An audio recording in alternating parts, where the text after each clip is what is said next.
आज की वीडियो में हम बात करेंगे इंडिपेंडेंट सैंपल टी टेस्ट के बारे में। इंडिपेंडेंट सैंपल टी टेस्ट हम ग्रुप डिफरेंसेस फाइंड करने के लिए इस्तेमाल करते हैं। आपके सामने एक पेज है जिस पे gender differences between girls and boys लिखा है।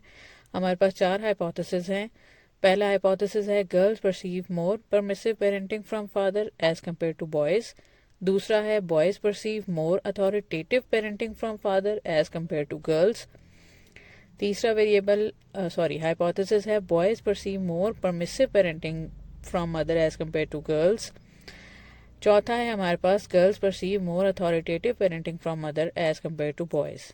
इनको अगर हम उर्दू में ट्रांसलेट करें तो इस तरह से होगा कि लड़कियां अपने फादर की तरफ से परमिसिव पेरेंटिंग स्टाइल ज़्यादा एक्सपीरियंस करती हैं लड़कों की निस्बत। दूसरा है कि लड़के अपने फादर की तरफ से अथॉरिटेटिव पेरेंटिंग स्टाइल एक्सपीरियंस करते हैं लड़कियों की निस्बत। जबकि तीसरा है कि लड़के ज़्यादा परमिसिव यानी कि हर चीज़ की इजाज़त मिल जाने वाला पेरेंटिंग स्टाइल मदर्स की तरफ से महसूस करते हैं। अब हम जाते हैं कंपेयर मीन्स पे इंडिपेंडेंट सैंपल टी टेस्ट।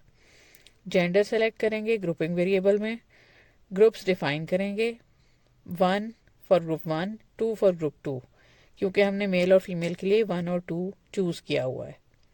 अब हम जाएंगे अपने टारगेट वेरिएबल्स की तरफ।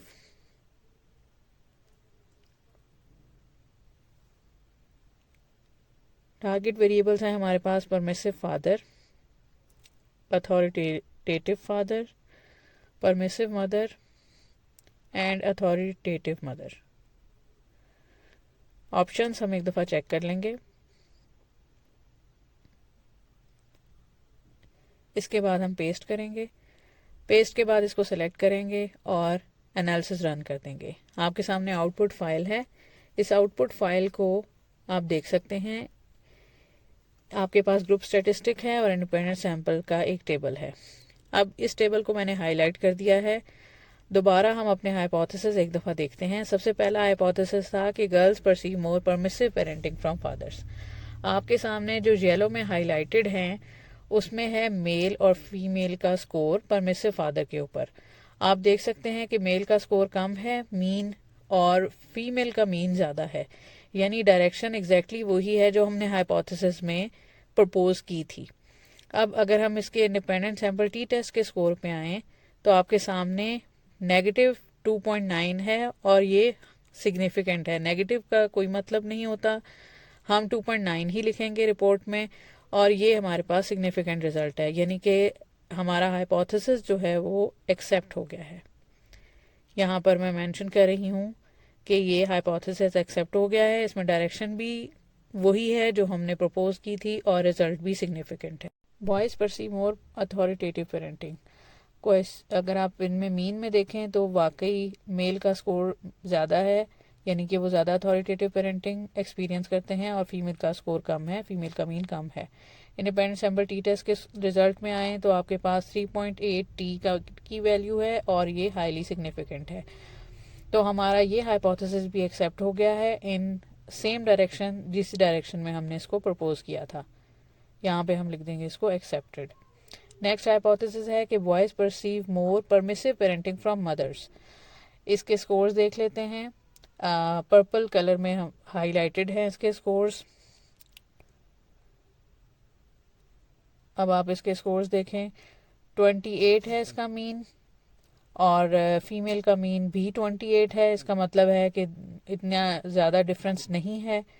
इसको कंफर्म करने के लिए इंडिपेंडेंट सैंपल टी टेस्ट का स्कोर देखते हैं। ये है 1.02 और दिस इज़ नॉन सिग्निफिकेंट। 0.30 का मतलब है कि ये सिग्निफिकेंट नहीं है, यानी ये हाइपोथेसिस हमारा रिजेक्ट हो गया है।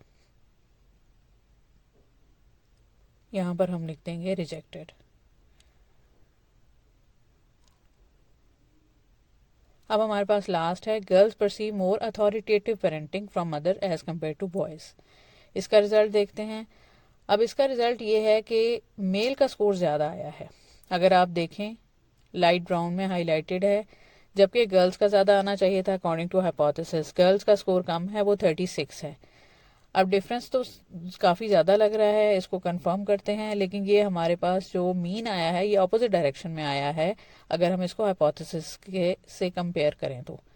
अब इसका रिजल्ट देखते हैं इंडिपेंडेंट सैंपल टी टेस्ट के हवाले से। ये आपके सामने मोर नहीं है बल्कि लेस है। ठीक है, अब हम इसको इंडिपेंडेंट सैंपल टी टेस्ट के स्कोर को देखते हैं। ये सिग्निफिकेंट है 4.1 और हाईली सिग्निफिकेंट है। इसका मतलब है कि ये हमारा हाइपोथेसिस रिजेक्ट हो गया है डिस्पाइट सिग्निफिकेंट रिजल्ट्स। तो हम इसको रिपोर्ट करते हुए हम लिखेंगे कि rejected but significant in opposite direction.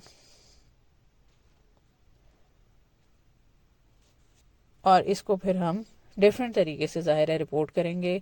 Significant result है लेकिन as compare to hypothesis opposite direction में है। तो ये था इंडिपेंडेंट सैंपल टी टेस्ट। आज